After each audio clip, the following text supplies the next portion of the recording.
अगर आपकी भी नसें कमजोर हैं, 10 दिन इसे पियो, फिर नसें चाहे हाथों की हो या फिर पैरों की, सिर से पांव तक की कमजोरी ठीक होगी।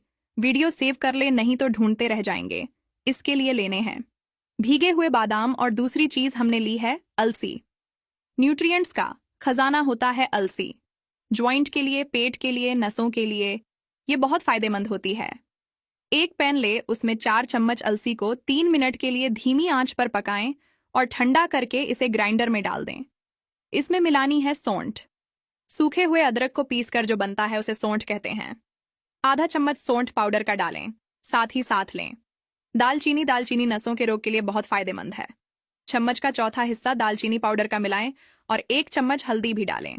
सभी चीजों का पाउडर बना लें और भीगे हुए 5 बादाम को 1 गिलास पानी के साथ ग्राइंड करके बादाम दूध बना लें। बादाम दूध या गाय के दूध के साथ 1 चम्मच इसका भर कर लें। जिन्हें गाय के दूध से एसिडिटी होती है वह बादाम दूध के साथ लें, पर ध्यान रहे आपको सादे पानी के साथ नहीं लेना। सुबह सुबह खाली पेट 10 दिन लगातार पिए, आपको इसका बेहद फायदा मिलेगा। वीडियो अच्छी लगी हो तो लाइक करें। Follow for more.